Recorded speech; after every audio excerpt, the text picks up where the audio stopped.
trying to create, and which I think is reflected in the low number of evictions and the very low level of rent there is in Monmouthshire housing, despite universal credit and whatever, is that the alternative to living in one of our properties is so poor you've got to get your act together.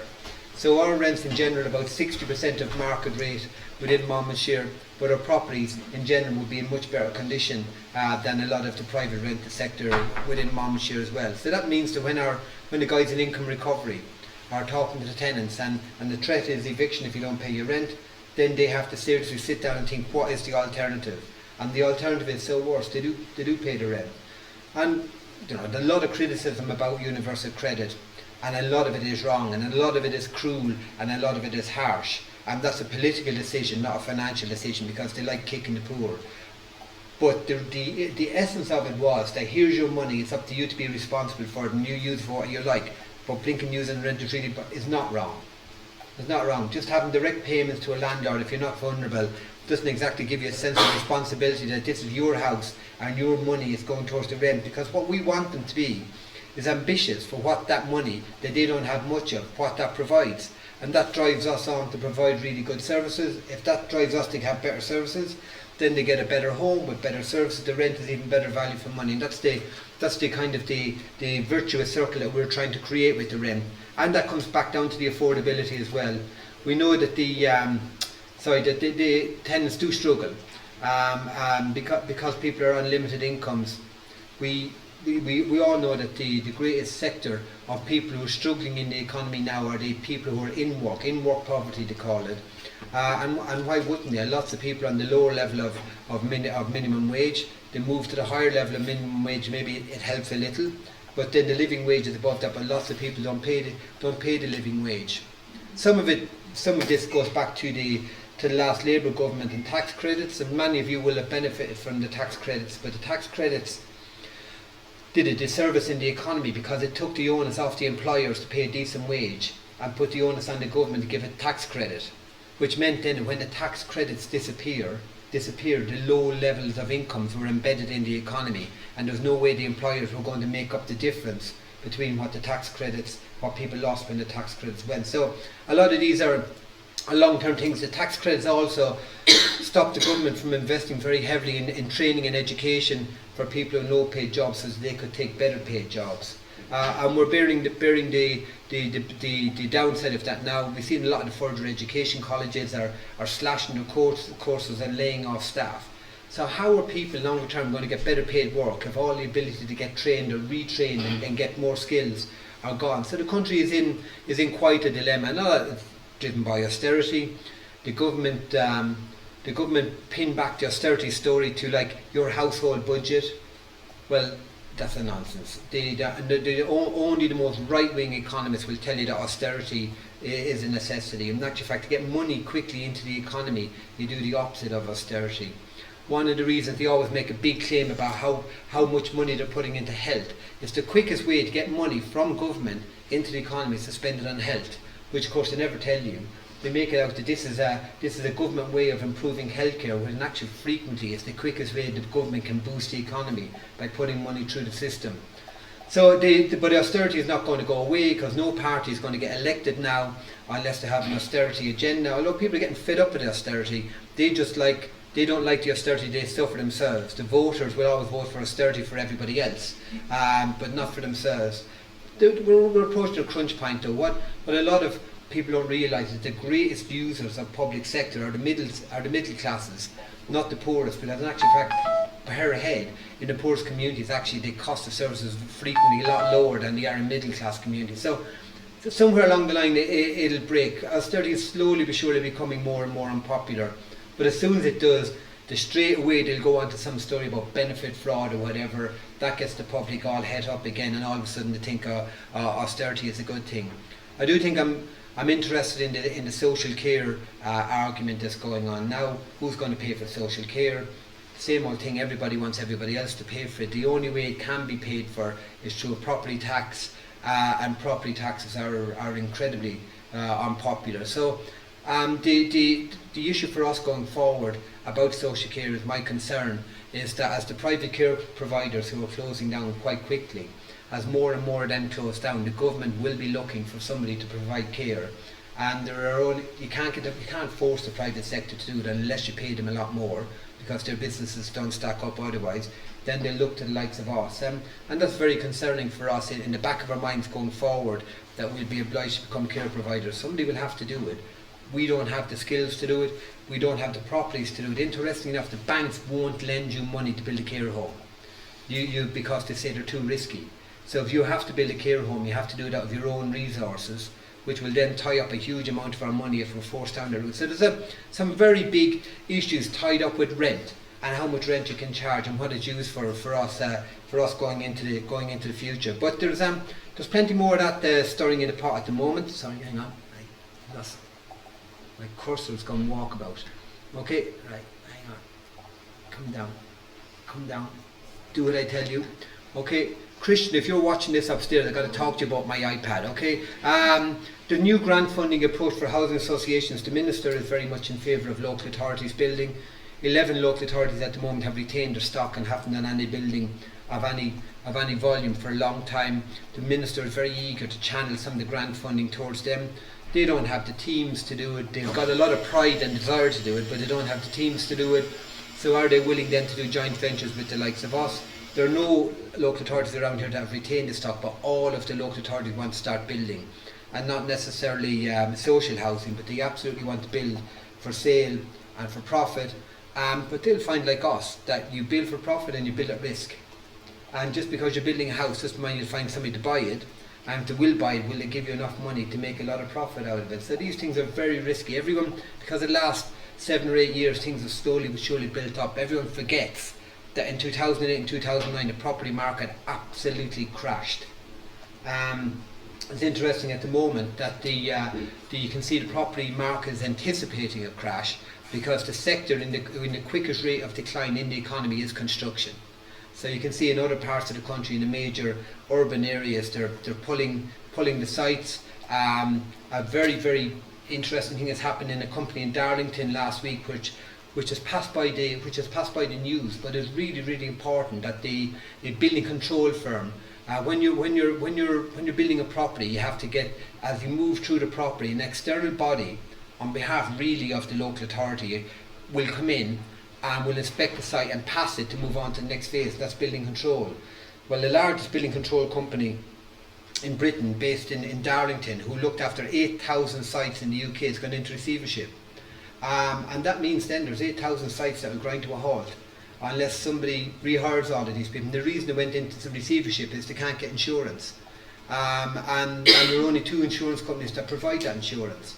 Now, if the second insurance company has left, then and remember, lots of the companies are insured at the moment because their premiums haven't run out. What happened with that company is their premiums came to an end and they couldn't reinsure. If that happens with all of the other companies, then all over the UK, housing sites will just grind to a halt, because there will be nobody to pass building control, which means you can't move on to the next phase of construction. So there's some really, really messy things going on there in the background. So the government can redirect grant, and it can get as many people involved in construction as possible. But if there's no one to do building control, in actual fact, none of those sites can move on. So it's really some really dangerous, interesting things going on in the background as the economy as everyone gets more nervous about the direction of the economy and what's going to happen.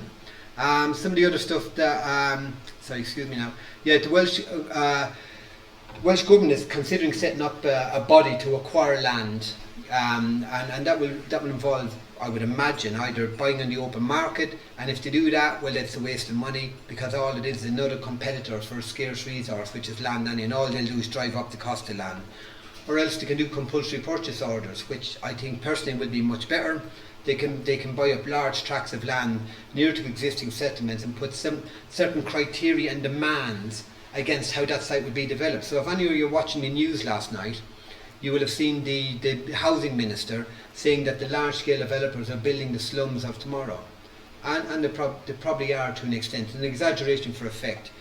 But there are trigger points on a development which trigger things which will make a better community, and then some is about the number of properties. So generally speaking, you build 450 properties, you've got to build a primary school.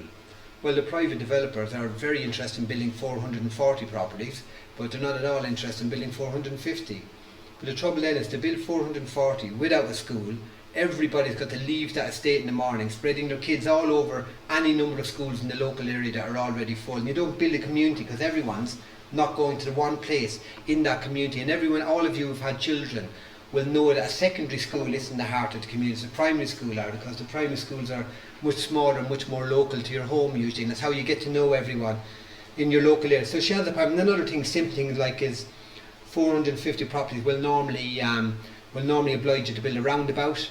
Well, roundabouts are very expensive, so they won't build that many, so they don't have to build a roundabout. Therefore, then there's a bottleneck trying to get out of the estate every morning because everyone's trying to come off a T-junction rather than around. So the minister has a point, which is exaggerating for effect. But if the compulsory purchase order and put in supplementary planning, which they can put an outline design for the estate on, in actual fact a lot more can be done by local government and by Welsh government to determine what our communities look like in the future. And we would be in favour of that. But Chris and Emma, if any of you have been down to our new Brookside development, down in the south of the county, if you haven't, you've got to go. It's by far and away the best development we've done. And it looks amazing. And everybody, the planning committee, couldn't believe what they're seeing when they were there. But that was our land. And we were willing to build at lower density to make a really nice development. But if we had to buy that land on the open market, as Chris would tell you, unless we pack the properties in, it doesn't stack up. So you can see the dilemma. So, but if you do compulsory purchase, buying the land at much lower rate, doing supplementary planning so you do a better design in the estate, we can create much more communities like that Brookside development we have going into the future. So I'm intrigued by this and I think it's exciting, but it'll be incredibly unpopular with the landowners because you can buy the land at agricultural rates. So if you look at agricultural rates, you get maybe 15,000 pounds depending on how fertile the land is, what its use is, upper end 10-15 grand per acre. But that same land for development is worth £1 million an acre. So you know, if you're the landowner, you're going to be a little bit fed up and feeling at least £990,000 out of pocket. So you're going to, so clearly the landowners don't want it. Any of you will know the land to the west of Cardiff between Pentrabane and St Fagans is all getting developed out. But that was owned by a massive landowner called Plymouth Estates, who own huge tracts of land all over the country. But they've sold all that land now, so the next port of the land will be moving on to probably owned by small landowners. The big guys always seem to be able to get in there first, don't they, you know, and max out. So very interesting about what they do in the future. But I say CPO really unpopular. It takes a long time to be challenged in every court in the land if they try and do it because the landowners. But there is an equalisation because if you buy it off at agriculture rates and then you redevelop it, there is a compensation process that you go through. So the landowner does get much more redress as time goes on. The trouble is, if a landowner loses land, they want the money now. They don't want the money after 5, 6, 7, 8, 9 years. You know, they want the money now. So you get agricultural rates now, but you might have to wait 10 years to get the equalisation money. So lots of interesting stuff there to go. I think the Welsh Government have got the right idea. I mean, thank God that housing is a devolved function compared to England. Compared to England, everything's a mess there. You know what I mean? At least they're trying to do things coherently here in Wales, and I'm a massive fan for devolution and having that particular function devolved anyway. Some of the things they're talking about as well is all housing, irrespective of tenure, must have the same quality standards such as space and energy efficiency.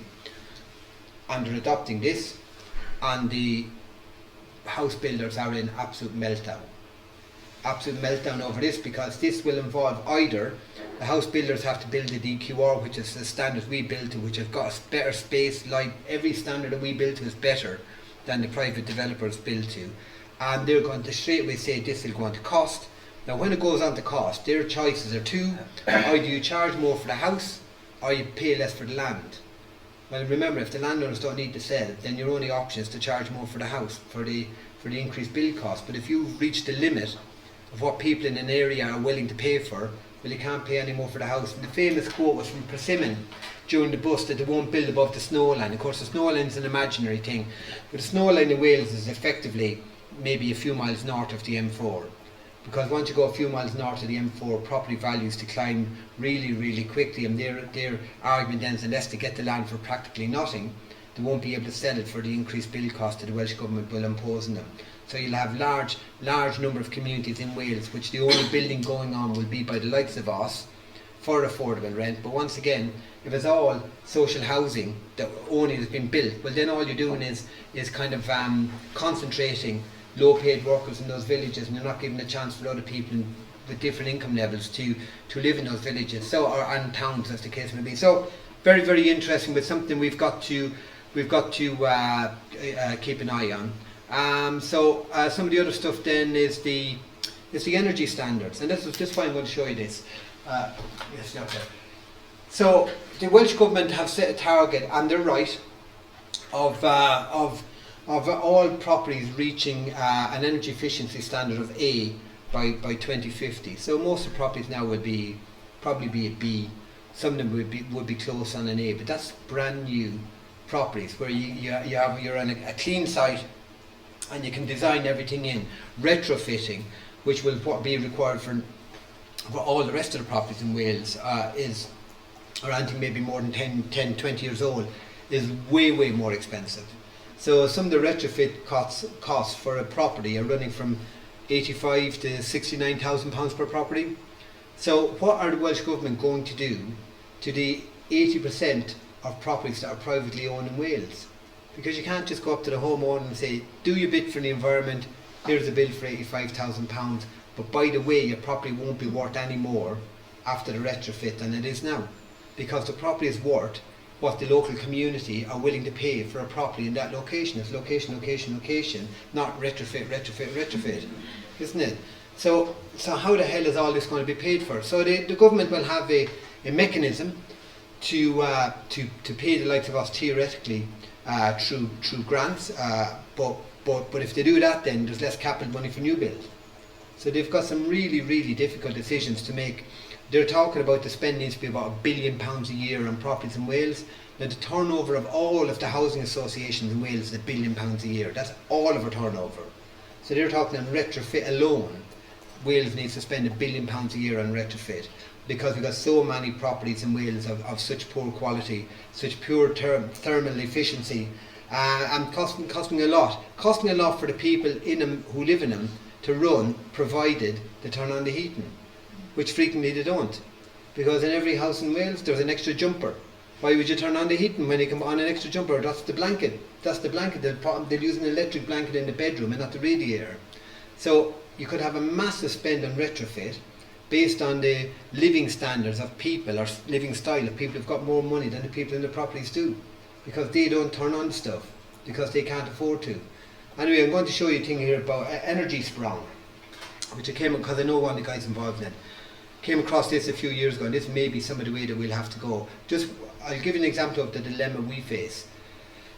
Without retrofitting the whole property, the Welsh Government have got very, very excited about a thing called hybrid heating.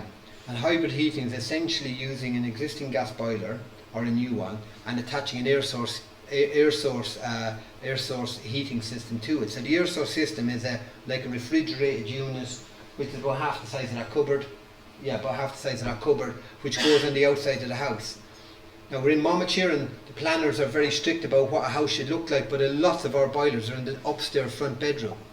So we're going to have to stick something like that on the outside wall, which looks like an air conditioning unit on the outside of hundreds, if not thousands, of property within Monmouthshire. So not only, and then that has to be serviced every year. But the issue for Becky and the guys, then you're working at height.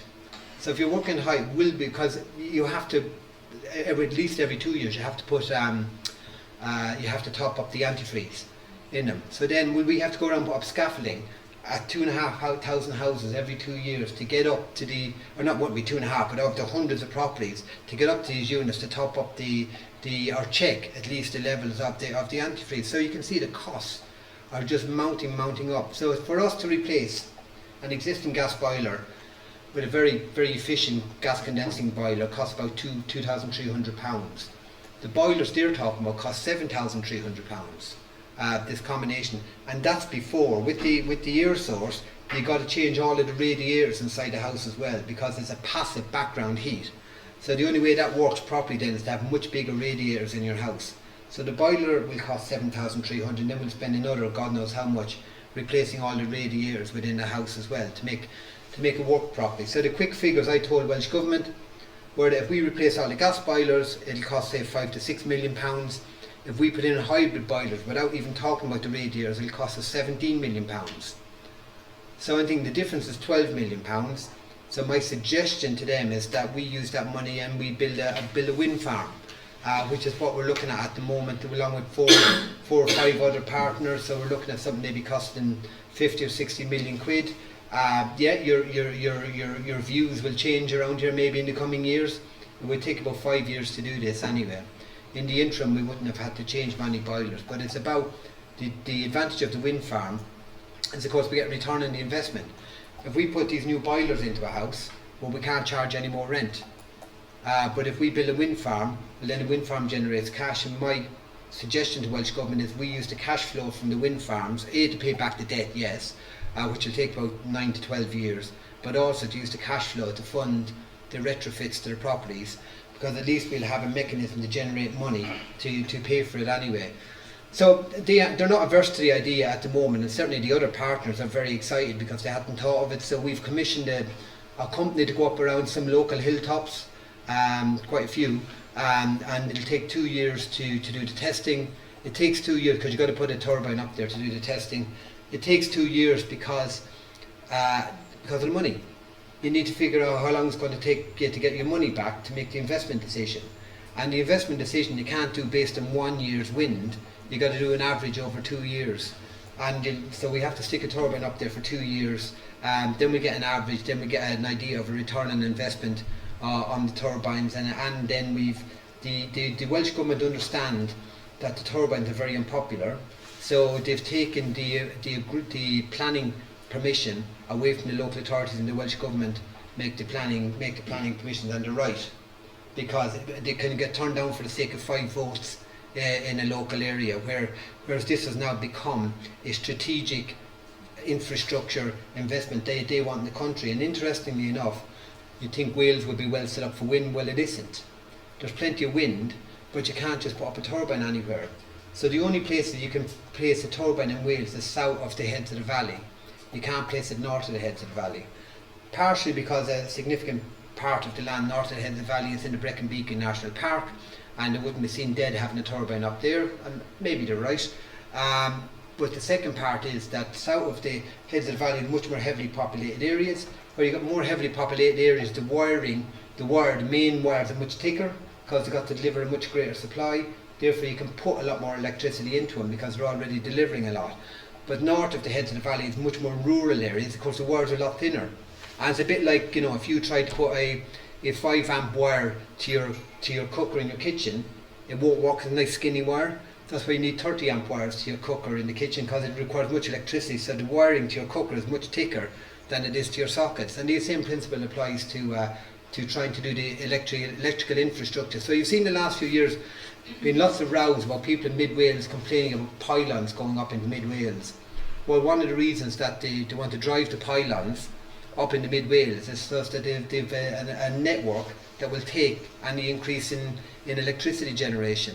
But if the locals won't have them, if you can't have the pylons, you can't have the turbines, and then you can't have the renewables. So the renewables have to happen in the more populated areas. But on the other hand, they're the areas that are using most of the electricity. They need to take their fair share. So you see loads. Any of you who are familiar with Port Talbot over there, Hirwine, that whole area which is owned by Natural Resources Wales is now full of electrical turbines. There's a lot more to it than meets the eye. So you get the wind, great, but if the roads are too narrow, you can't get the turbines up there. So it doesn't matter that it's windy. You can't get the turbines up there. You can't install them. When you do get them up there, you got to build a whole road networks up there, because each turbine has to have its own individual access. So it's a significant infrastructure investment. But at least we're generating additional electricity. We're offsetting the carbon in our own properties, and we've already identified somebody that we can sell it to. But we're 5 years away from that. But it's going to take a lot of work over the next 5 years. And in the interim, we'll put in an application for a shitload of solar panels while we're at it as well, because they're a bit like the analogy I always use is the gin and whiskey analogy. So you got whiskey's a popular drink. You got loads of people all around the world who make the same mistake. They want to become a distiller and they want to make whiskey. But whiskey, and I know this is a publican and I enjoyed selling the stuff, but not drinking it. The whiskey takes 5 years. Well, what do you do for cash flow for 5 years? and they all get caught up so much in making whiskey, they forget about cash flow and they run out of money. And you get cash flow of vodka and gin, because you can make vodka and gin in a month. And so you make vodka and gin while your prize is whiskey, your cash flow is vodka and gin, and they forget about that. And they'll be the same with the panels. That takes so long to get them back. That in the interim, you probably put a load of solar PV in these areas and get some cash flow going while you're setting up your turbines. One of the things we would also do when we're doing is we put in a planning application for battery storage. So the battery storage at the moment is quite inefficient and very, very expensive. But by the time you get this going, battery technology might have advanced quite a bit. And also, if you put in the planning application for the battery storage and just put a little bit of it, it's a bit like building your house. Once you start it, the planning application remains in perpetuity. So we put up all these turbines, put a little bit of battery storage, but allocate a large piece of land to build a much bigger unit, and then you can store it. And the advantage of storing it is that you can create hydrogen, and hydrogen will probably be the fuel for the off-grid cars in the future. Everyone's talking about electric cars, but really the network can't take it, and there's all sorts of practical reasons that if you're living on a really busy terrace street that you can't use it. So we'll go from some electric to some hybrid and a lot of petrol and diesel, and the petrol and diesel will have a lot of hybrid, more electric, but eventually we'll probably need hydrogen. And the reason you want hydrogen is that a lot of wind comes at night time when people are using hardly any electricity. So you store it. You can either store it and put it into the grid the next day, or you can use it to generate hydrogen. And hydrogen comes from either brown or blue. So blue hydrogen, you get water, H2O, and you separate it up into its elements, and then you separate the hydrogen, and you put that in your car, or else you can make hydrogen out of oil. You know, petrol as we use at the moment, you can, because of the hydrogen, and then you can split that as well. So if you can make a lot of electricity, you can make some hydrogen, you can make some money out of that. Well, as well, it's because very, very energy intensive to split the atoms. I won't bore you any more than that, because that's all I know either. So very interesting things about it. But we are in a climate crisis. We will have to play our part. The SAP ratings of our property, SAP ratings is a kind of a rough energy efficiency measure of our property. When we transferred, the average SAP ratings of our properties were 55, and now they're 77. But the new properties that we're building have a SAP rating of 105. And we will find it very, very difficult to turn the ones that are 77 up towards 100. But these guys here, incredible cost. I think they have the solution, and I'm going to get you to watch this if you don't mind. At the same time, we pay high energy bills in order to live in houses that are actually often uncomfortable because of humidity, mould and drafts. What can we do about this? The Dutch initiative Energiesprong has come up with an idea. The team at Energiesprong have developed a method to transform existing houses into net zero energy houses. Net zero energy means that the house generates as much energy as it needs for heating, hot water, and light. I'll come back in a minute. I was fiddling with the other document I'm looking at here. Hang on. Where's it? Right, come back here. No, I need to go over there, don't I? Right. Get up there. It's probably that one there, isn't it? No, is it that one there?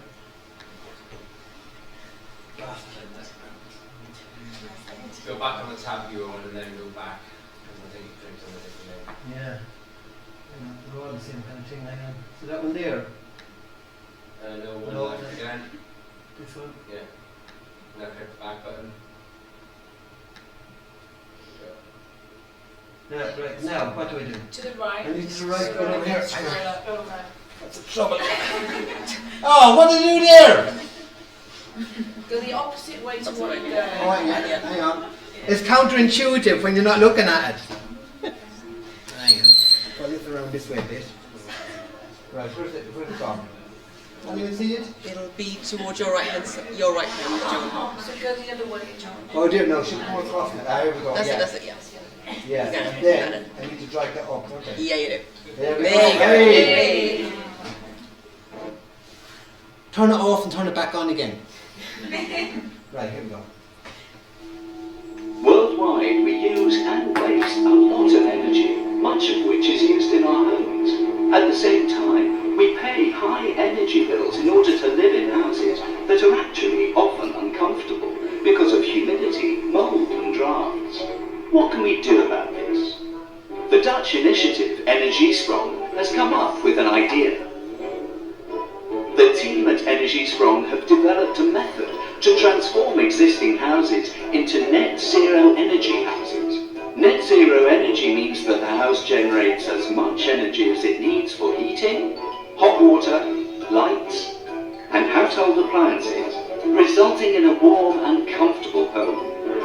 This is made possible by the use of new technologies such as prefabricated facades, new smart heating and cooling installations, and insulated rooftops equipped with solar panels. People don't even have to leave their homes because the transformation is completed within 1 week. After a net zero energy makeover, the house looks bright and modern from the outside and no longer has moisture or drafts inside. This makeover comes with a 30-year warranty on both the energy and indoor climate performance. This all sounds great, but who's going to pay for it? The principle is, the money that you'd normally spend on your energy bills, combined with reduced repairs and maintenance costs, pays for the renovation. So you get a makeover for your house without any additional costs. Hundreds of people in the Netherlands already enjoy more comfortable living conditions following their successful net zero energy makeovers, and new makeovers are taking place every day. So how did the Dutch do it?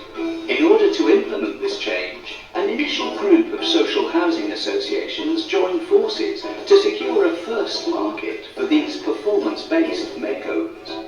Furthermore, adjustments in government regulation were implemented. These included allowing social housing associations to charge tenants an energy service fee in return for providing them with a net zero energy house.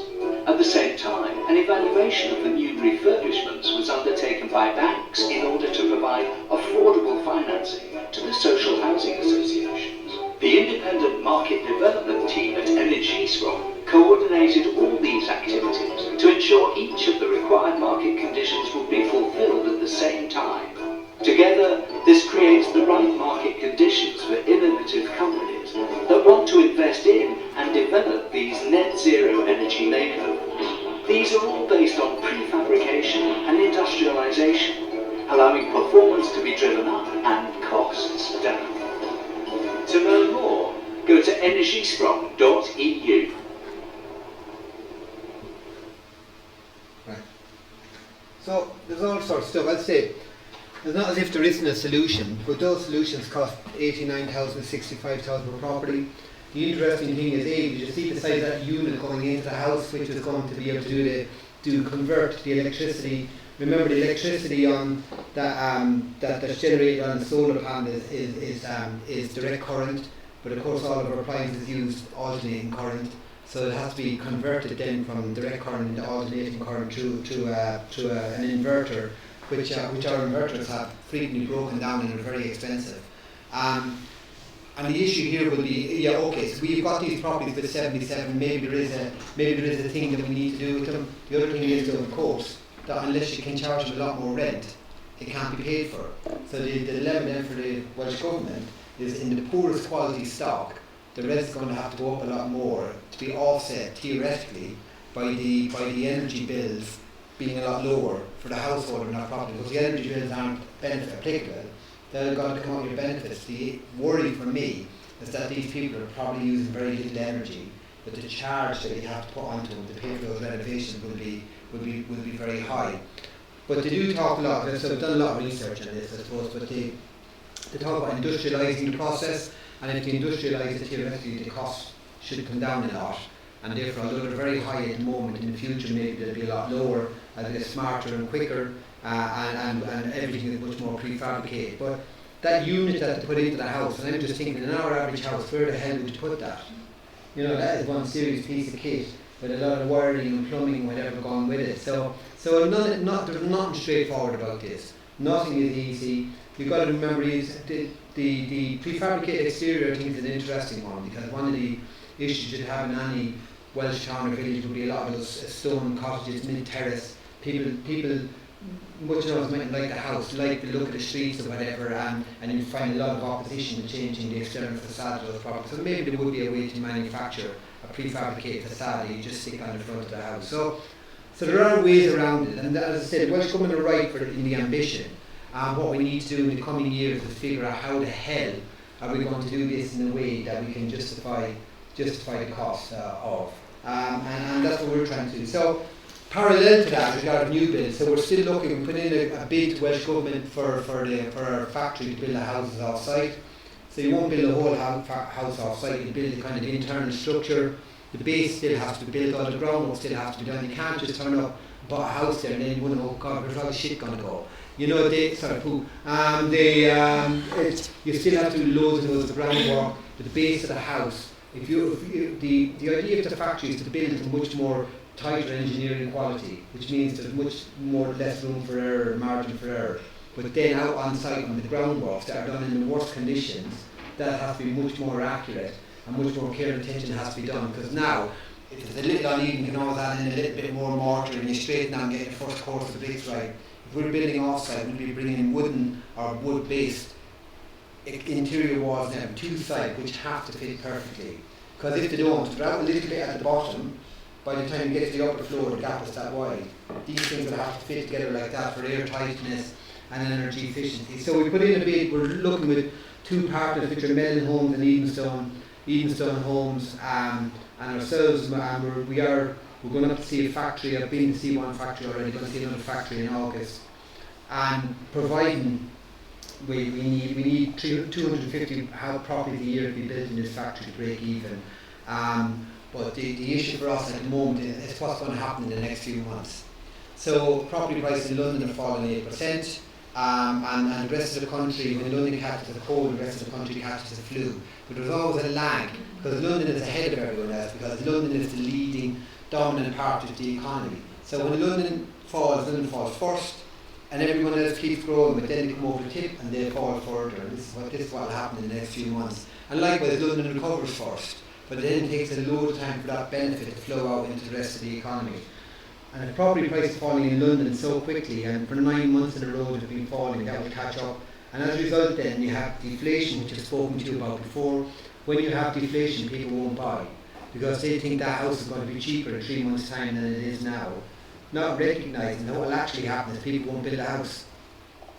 So there's a thing called absorption rate, which builders use. An absorption rate is the rate at which builders will build out at a rate that the local economy will continue to buy at the original prices. So if they're selling a house for 200 grand now and selling 50 a year, and then there's a recession, they will sell 20 a year and still get 200,000. And that's what it is. So putting off your purchase, all it does is put off the pain, because all they'll do is they will maintain their prices no matter what, and they'll just choke supply. But the public don't know that, and they will see prices coming down and they'll hold off their purchase, and that gives a problem for everyone, because in that factory where we're relying on the private developer to put in the majority of the orders, we might be able to hit 250. So we'll build a factory, not build it, but we'll move into a factory, but then not have enough work to keep the people in there busy.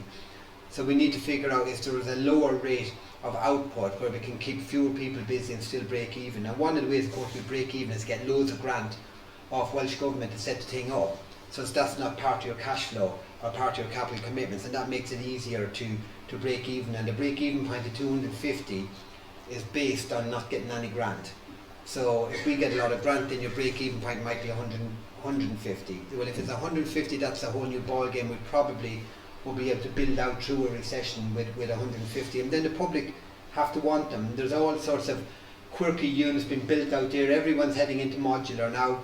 And you can see why on the news sites, that on the Section 106 in particular, the rows that we have with the developers over the quality of the finish will drive you demented. We've got to come up with some way of having a better quality finish, and one of the ways is to control the process yourself.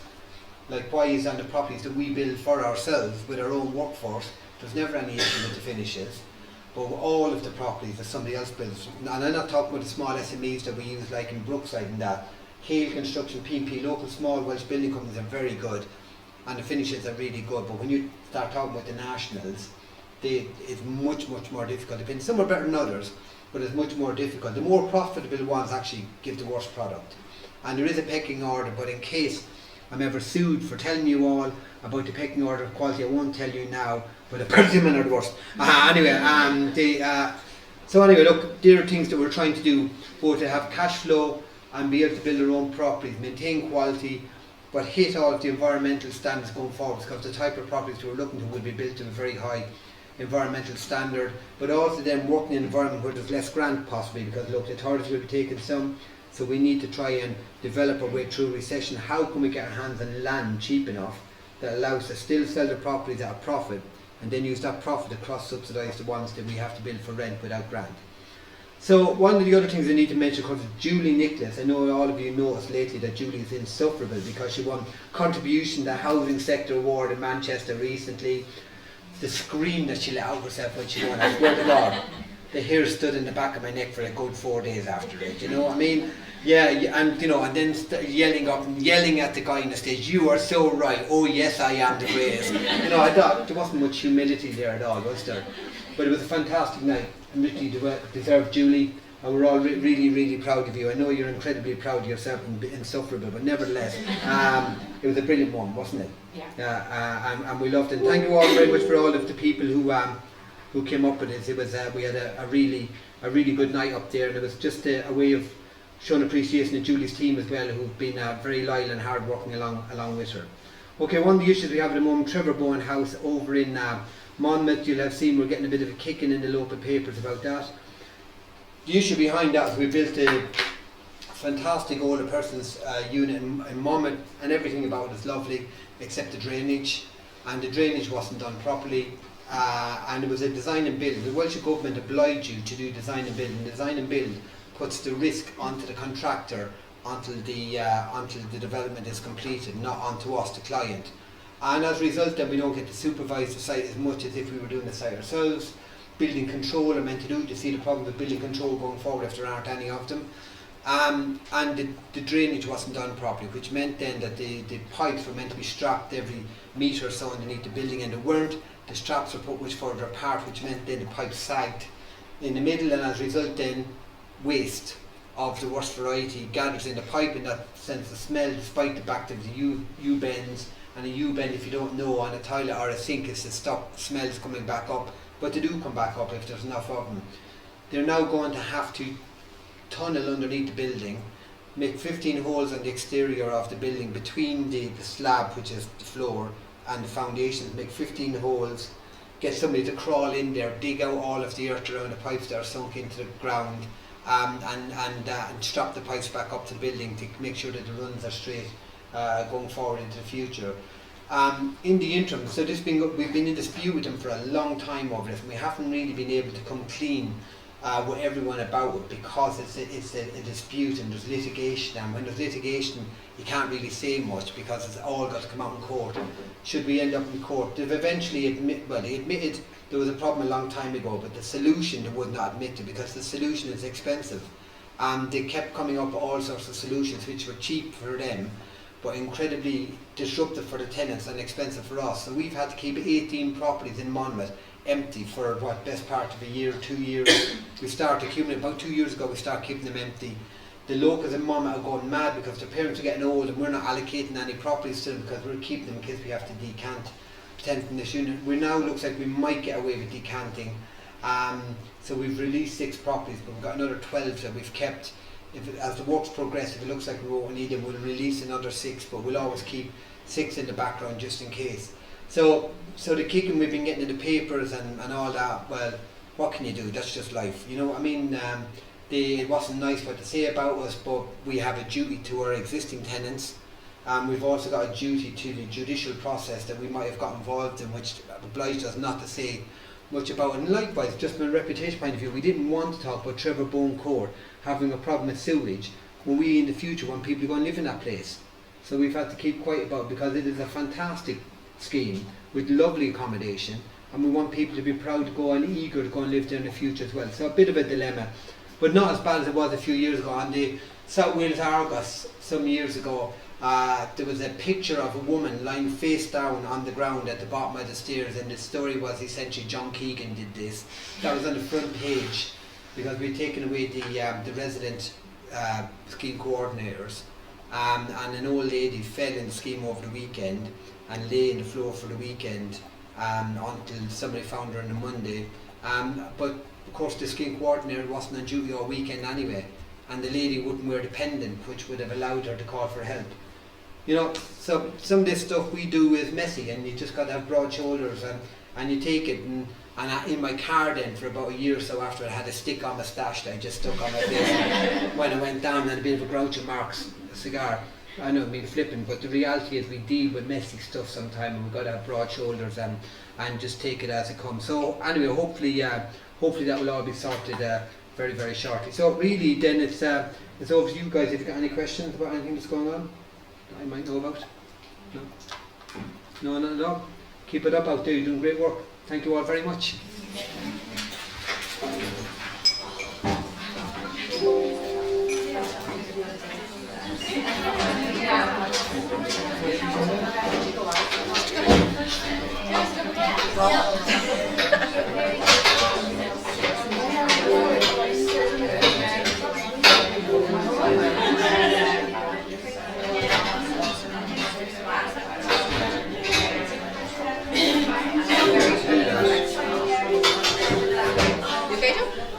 Yeah, it asked me to set Adobe as my default, but actually I'm not sure I want it as my default. I'll disconnect anyway. Was that alright, Emma? Yes. We had 14 people. Oh, cool. Okay. Excellent. I love it. Technologically challenged. It's a triumph. Yeah, it's a triumph to do. Yeah. I said I did a 10k in this for November. The only issue, no, it's okay. Oh bloody hell, she's in a suit as well. That It's is like good she's going. upside down. Wanted me to It's sprint okay. finish. It was on the radio and everything. Crowds cheering. It was like a rumbling in the background. You saw me coming and it was cheering. I had a real moustache, one boobity wig, and a mug in my hands as well at the time. Oh no, yeah, well it is Ron Burgundy, isn't it? I love that one where he's doing the push-up. 1001, 1002, yeah. Right.